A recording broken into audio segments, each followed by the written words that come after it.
tema extremamente propício, porque fala vivendo os propósitos de Deus.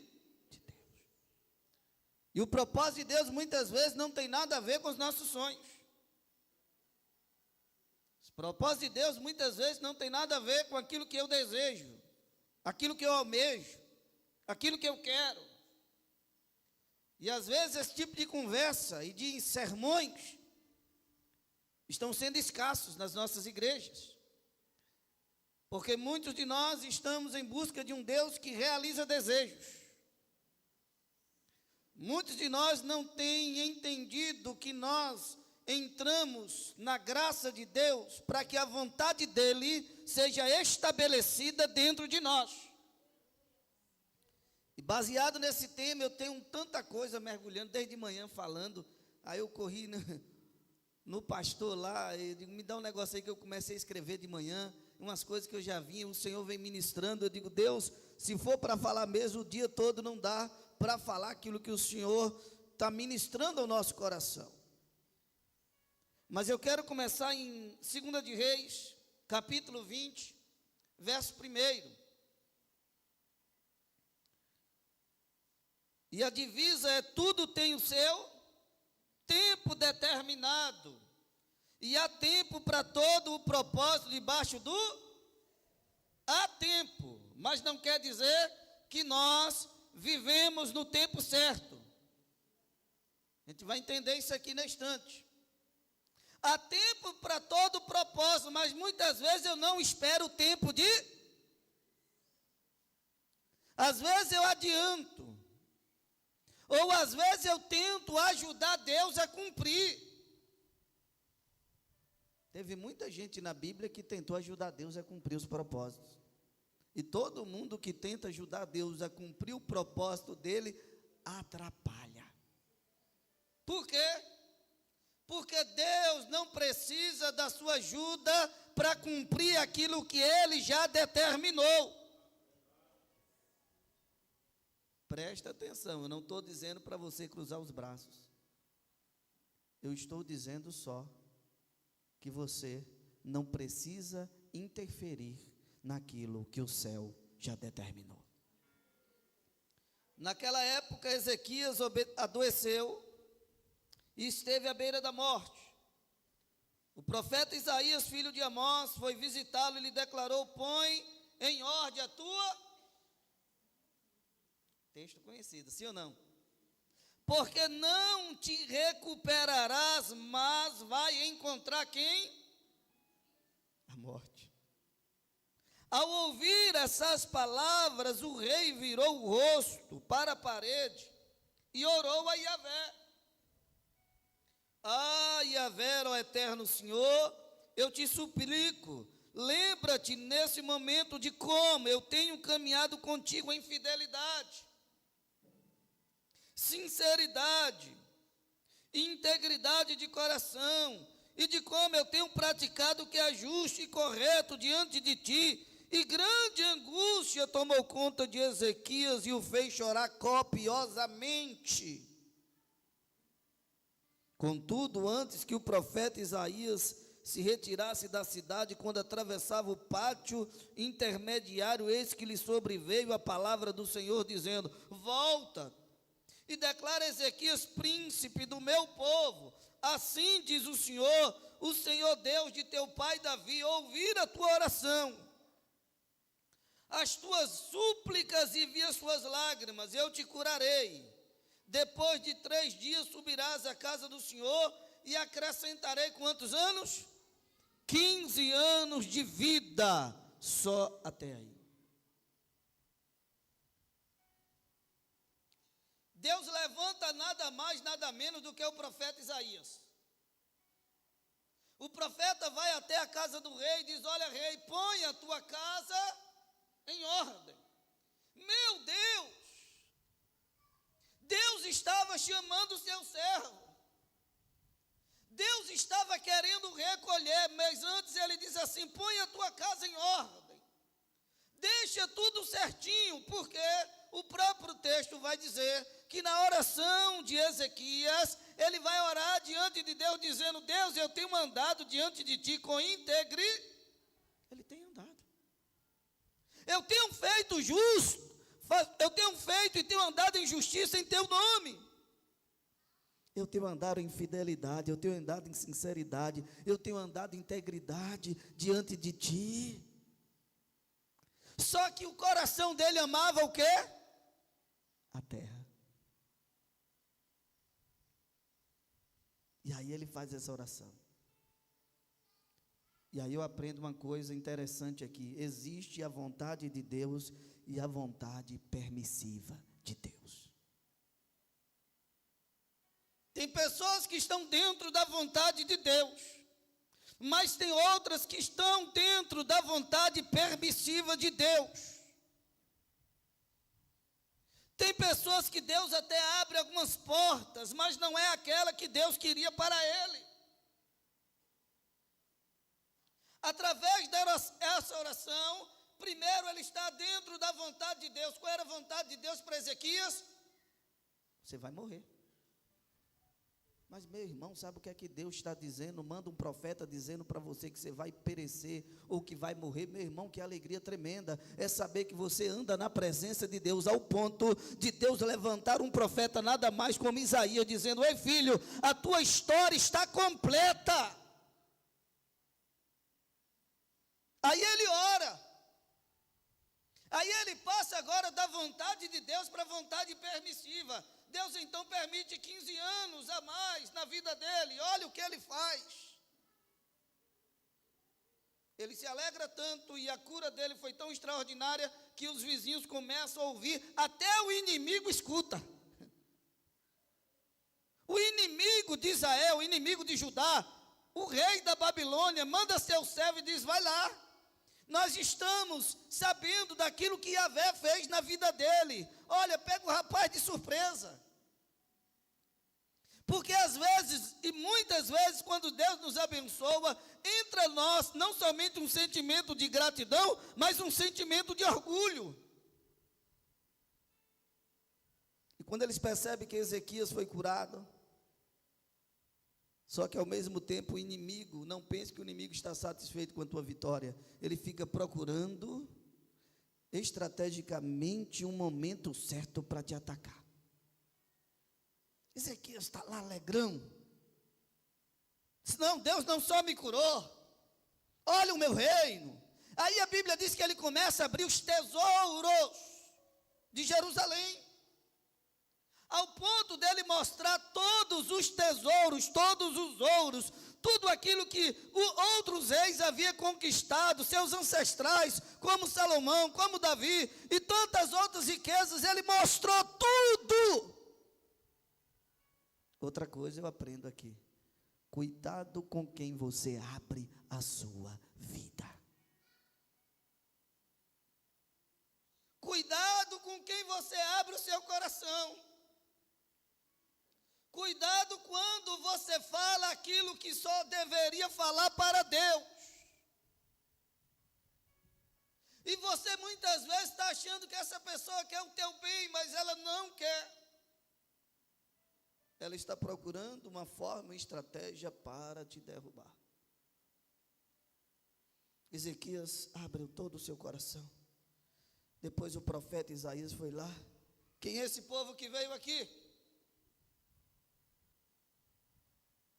É o pessoal da Babilônia. E o que é que tu fizeste, Ezequias? Eu mostrei todo o meu reino para eles.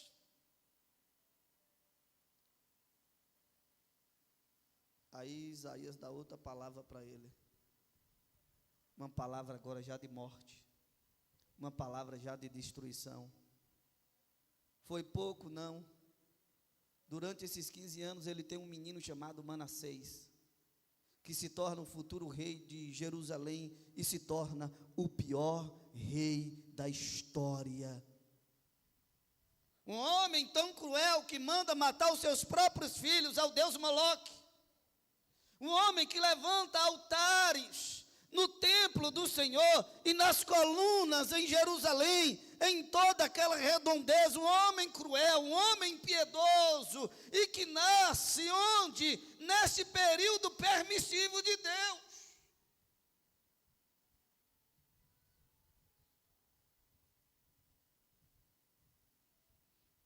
qual vontade você está vivendo? Vocês lembram da oração de Jesus? No Getsemane. Qual era a vontade de Deus? Crucificação. Jesus estava dentro da vontade do Pai? Sim. Mas ele ora. O Jesus homem não quer ir para a cruz, por causa das dores. O Jesus homem, ele ora e diz o quê? Pai, se possível for, passa de mim este cálice. Porque o problema é quando nós achamos que nem o próprio Cristo foi tentado, ele foi. Como homem, ele percebeu as dores, as pelejas. Porém, esse Jesus homem, Jesus Deus, ele continua a sua oração e diz assim: que não seja feita a minha, mas a tua vontade. Ele não sai da vontade de Deus. Essa semana chegou uma jovem que está congregando em outra igreja. O irmão dela me liga, que congrega conosco, em uma das congregações, diz: pastor, eu nem lembrava mais dela. Minha irmã quer falar com o senhor, quer pedir alguns conselhos. Aí ela foi lá, entrou com outra moça. Aí eu lembrei dela. Disse: moça, você não congregou já conosco lá na congregação tal? Foi. E o que é que a irmã quer? Pastor, meu marido me traiu uma vez, me traiu duas, já está na terceira. Uma jovenzinha de 17 anos. Aí eu lembrei da história dela. Ela tinha 11, 12 anos, era uma menina muito bonita. Ao ponto de eu chamar a liderança dela, disse: só tenha cuidado com essa menina, ela é muito bonita nessa região. Deus tem algo grande para ela, para que ela não se perca, porque lá na nossa região, a fornicação, né? A pedofilia, menina de 11, 12 anos, se não brincar. E guardamos essa menina, protegemos essa menina até o que pudemos, mas ela não queria andar na vontade de Deus, queria andar na vontade permissiva. E ela começou a andar em Umburanas, e eu de olho nela, diz: ó, fulana, ciclana, irmãs, parente, até o dia que o pastor tem que sair de cena. Porque a gente só cuida de quem quer ser cuidado. O pastor só pode pastorear as pessoas que querem ser pastoreadas. Chega um tempo que a gente não pode mais. É a pessoa que vai ter que tomar as suas decisões em Deus. E aí eu comecei a ver, eu ando muito. Os irmãos sabem, né? Lá da igreja, que eu tenho uns olhinhos de águia. Vejo. Muitas vezes eu não falo, espero a hora certa. E fico... né? Aí essa jovem começou a se relacionar com o rapaz. Primeiro passo, ela sai da presença. Se relacionou com o menino, bonito, malhado, forte. Aí ela disse: pastor, no início foi tudo bom. Eu disse: mas é tudo bom. Me tratava muito bem, pastor, mas ele trata mesmo. E o que foi, minha irmã? O gatinho me arranhou, pastor. Ele é bonito, o gato, mas as unhas estão escondidas. É isso mesmo. É assim um pecado. E hoje a irmã casou, casei. Mas se relacionou antes de casar, sim, pastor. E tem gente que chega para pedir o conselho, como se nós tivéssemos a obrigação de tomar decisão por ela. Eu pensei comigo: essa escola já fui expulso, formado, e tem algumas... Disse: filha, tu vem semeando sempre, olha o que tu está fazendo da tua vida. Hoje o que tu está colhendo é um processo de semeadura. Porque toda semente ela vai produzir um fruto. E você está colhendo aquilo que você vem plantando já há alguns anos. E para você colher de forma diferente, você vai precisar mudar o tipo de semente. E isso leva tempo. que ela queria que eu dissesse? Se separa ou não se separa? Eu disse para ela: você não vai ouvir isso da minha boca, a decisão é sua. Foi você que semeou, e agora é hora da colheita. Porém, todavia, Deus, pelas Escrituras, te dá a permissão de não continuar se assim você desejar. Mas a vontade de Deus é sempre que o casamento seja restaurado.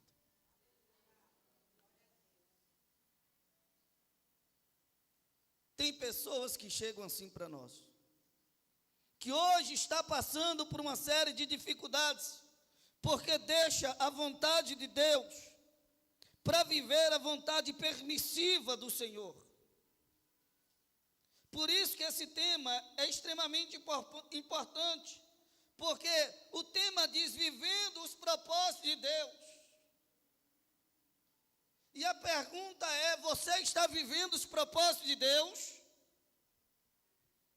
Eu lembro, quando eu era mais jovem, eu estava na igreja, num momento de oração, e uma serva do Senhor levantou e disse assim, eu novo convertido, eu tinha um sonho, de ser advogado, de trabalhar nessa área aí. Aí a irmã levantou, disse: fulano, você? Eu disse: levante aí, eu estou te vendo de paletó e gravata. Só esqueci a gravata hoje, viu, irmão? Aí eu voltei no outro dia, já entrei no cursinho, achei eu que era advogado.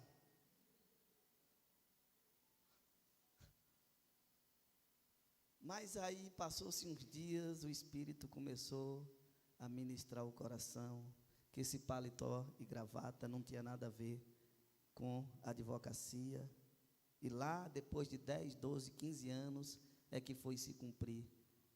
Depois disso eu fui para a mineração, já fazia, aí peguei outro caminho, um caminho da engenharia e tal, até acontecer tudo o que ela contou aqui ontem. Porque muitas vezes, para viver o propósito de Deus, eu vou precisar passar pelo moinho de Yahvé. Para se desprender. Tem coisas que só o conselho não dá certo. É necessário passar experiências dramáticas. É necessário muitas vezes passar por perdas.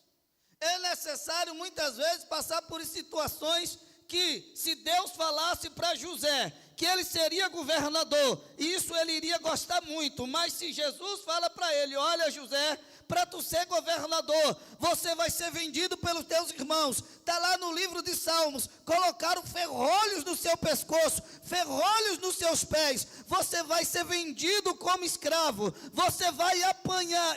Porque a gente gosta de romantizar o negócio. Ele era escravo, ele apanhava muito.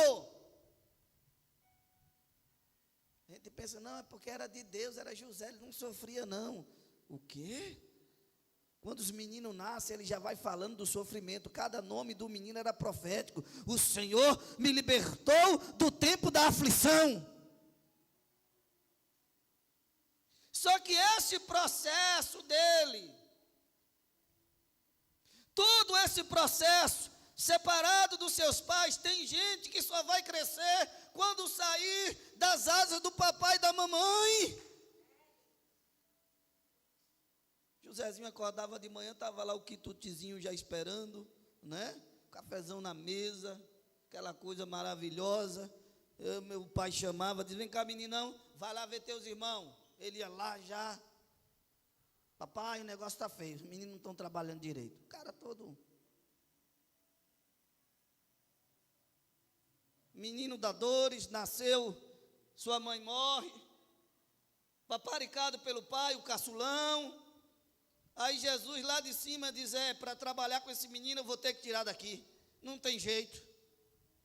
Manda o rapaz para ser prisioneiro, manda o rapaz pela casa de Potifar, porém, ele tem no seu coração o quê? Existe um propósito na minha vida. Esse é o segredo, que durante o tempo que você passe na espera, você jamais negocie os valores celestiais.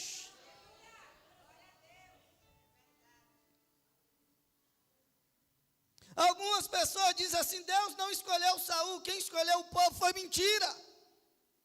O povo não pede Saul, pede um rei.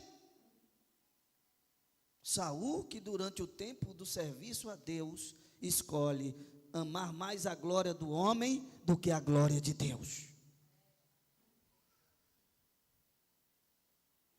Deus não é injusto. Deus, ele não vai negociar os princípios. Ele tem algo, sim, pré-determinado, como diz as Escrituras, para a minha vida e para você. Mas para viver os propósitos de Deus, eu preciso esperar o tempo certo e também escolher de maneira certa. Foi o que eu disse para a menina sentadinha. Sabe como era que Deus queria que você fizesse? Deus tinha uma pessoa preparada para você. Deus tinha alguém que estava trabalhando no caráter para um dia te entregar. Foi assim que aconteceu com eu e a minha esposa, comigo e minha esposa. Tem gente que diz: eu vou orar para fulano, Deus vai salvar. Para com esse negócio.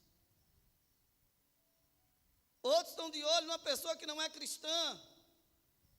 Estou orando para Jesus tratar. Para com isso, isso é antibíblico. Os propósitos de Deus, Deus trata com cada um e depois junta. Quem trata é Deus, não é você.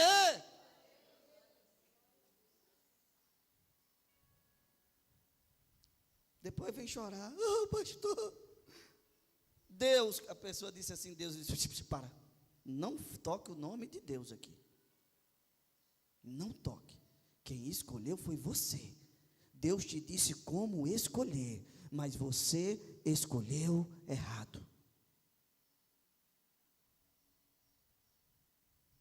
Minha avó tem uma doença degenerativa e faleceu, passou quase 15 anos na cama.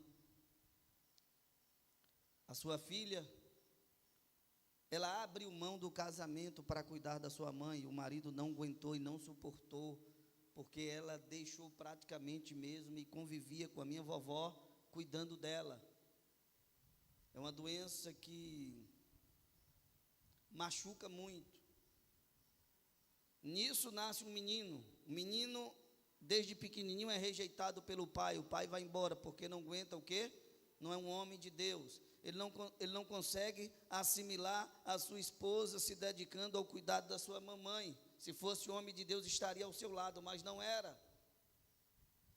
Depois de quase 40 anos, essa moça que cuidou da mãe, agora com 40 anos, 35 anos, descobre que está com a mesma doença da mãe.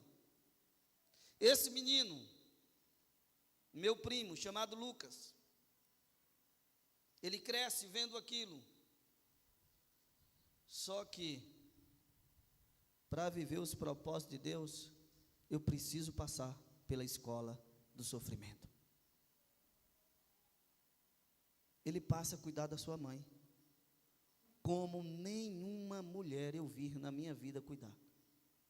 Ele limpa o bumbum da mamãe dele, ele dá banho na mamãe dele, e o sonho dele era formar-se em direito. Condição humilde, nunca foi para uma escola particular, nunca foi para um cursinho da vida, sempre em casa cuidando da mãe. Fez um vestibular, passou para ir para fora. Ele não foi para honrar a sua mãe. E mesmo em casa ele presta o vestibular para o UNEB em Jacobina e ele passa dentro da sua própria cidade e cuidando da sua mãe.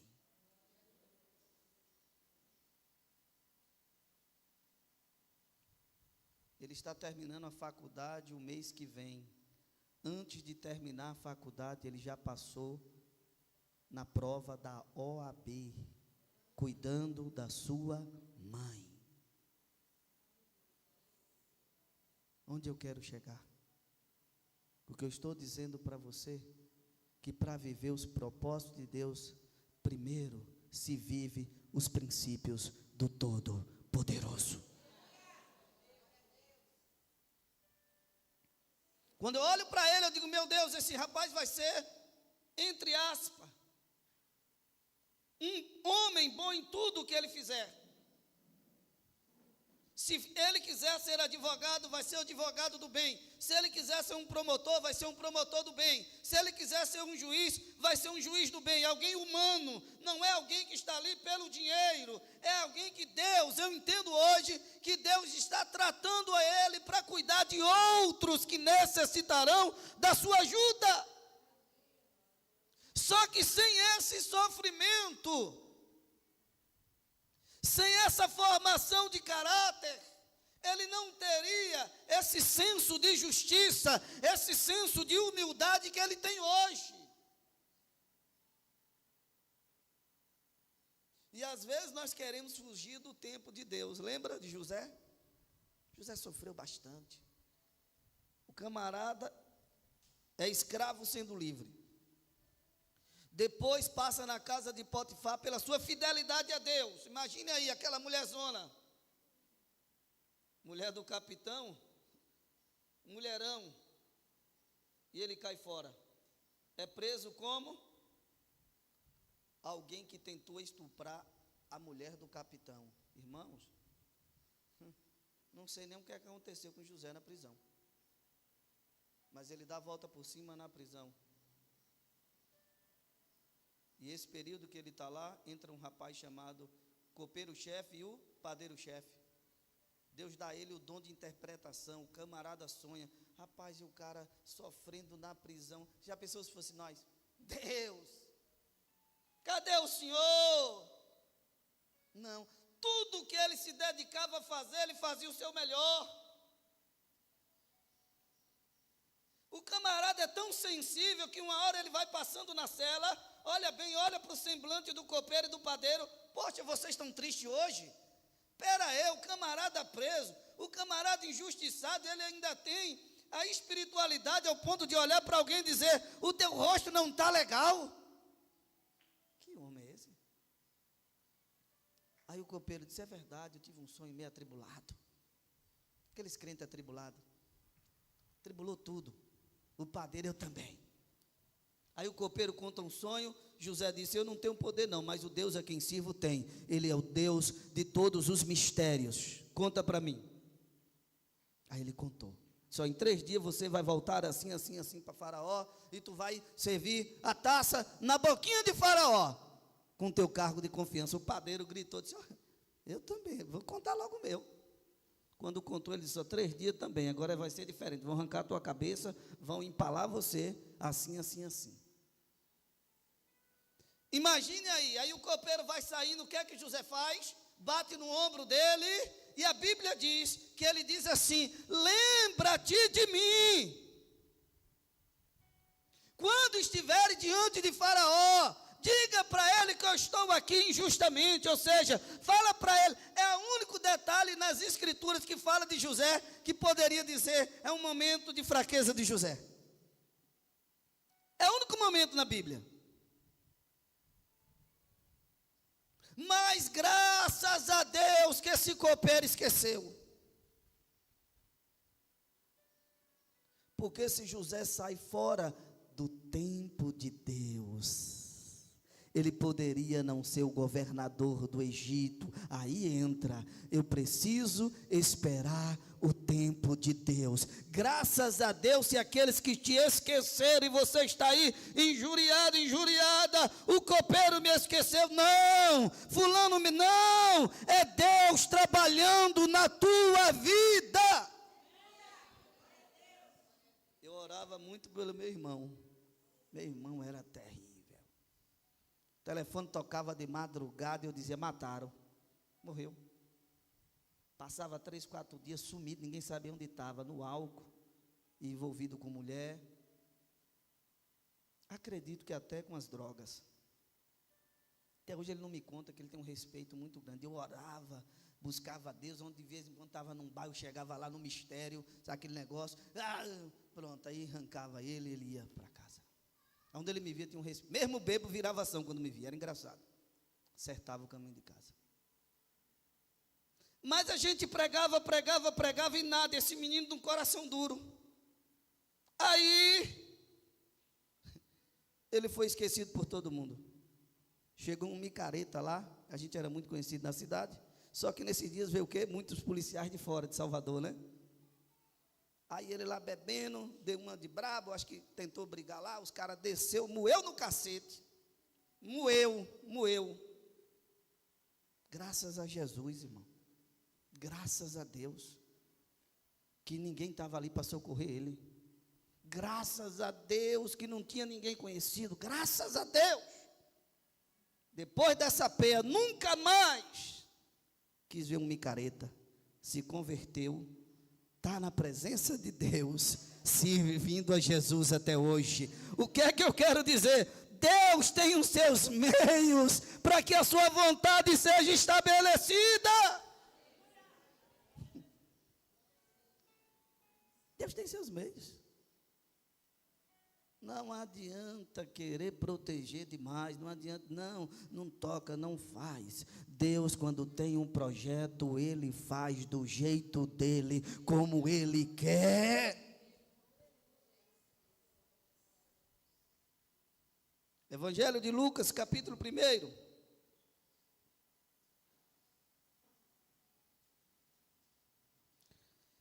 Versículo 5.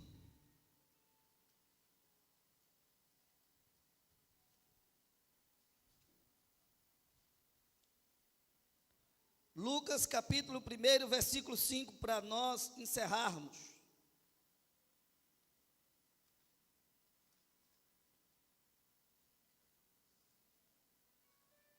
Lucas, versículo 5. Todo mundo encontrou? Na época de Herodes, rei da Judeia, havia um certo sacerdote chamado Zacarias, que fazia parte do grupo sacerdotal de Abias. Isabel, sua esposa, também era uma das descendentes de Arão. Os dois andavam em justiça aos olhos de quem? E obedeciam de forma irrepreensível a todos os mandamentos e doutrina do Senhor. Contudo, eles não tinham filhos, porque Isabel era o quê?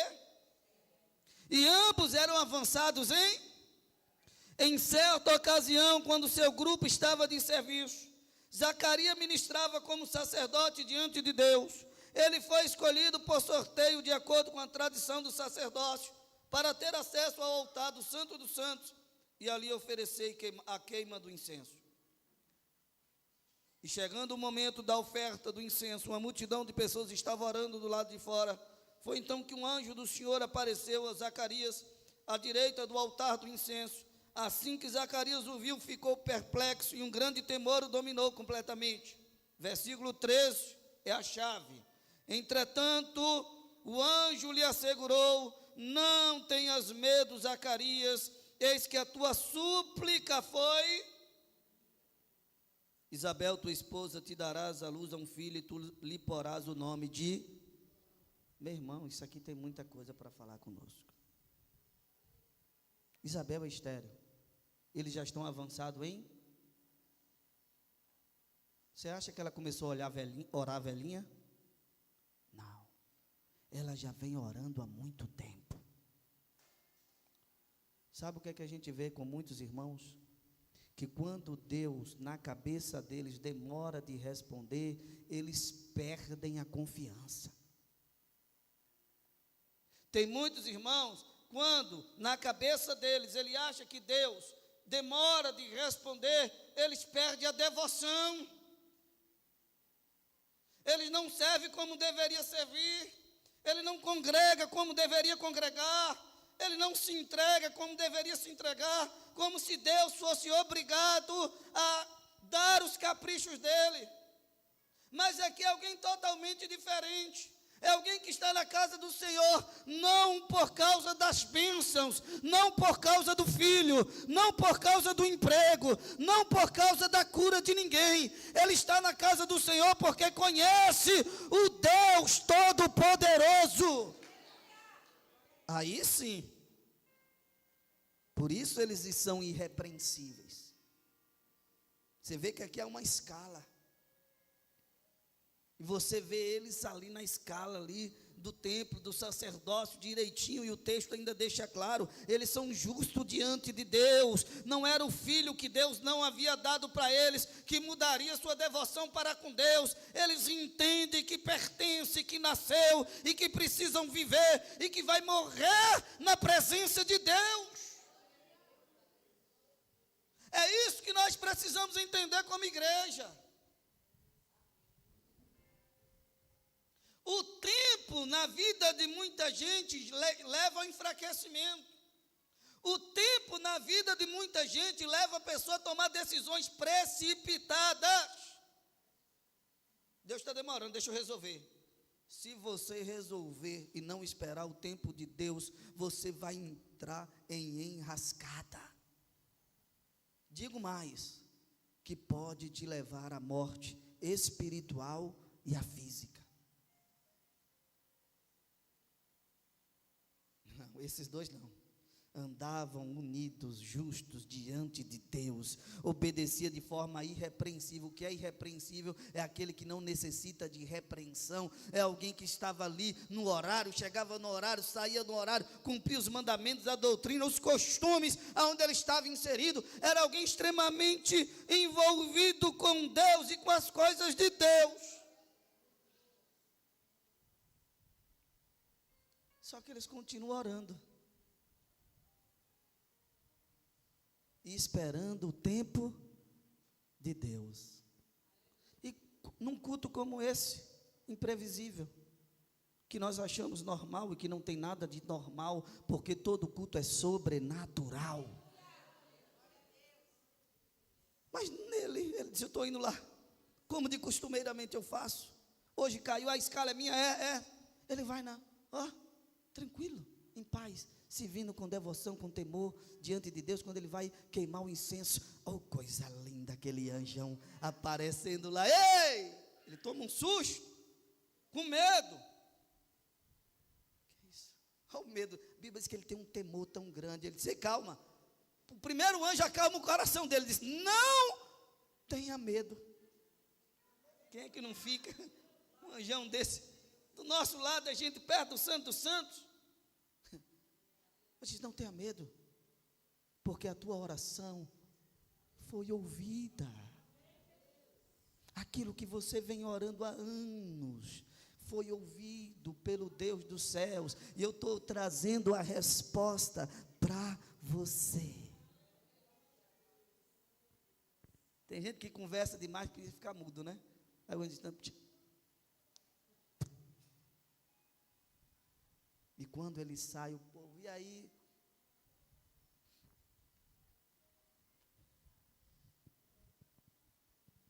Aí o povo lá, ele deve ter acontecido algo sobrenatural.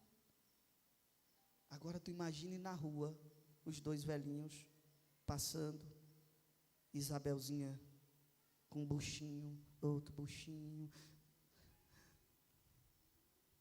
O que aconteceu?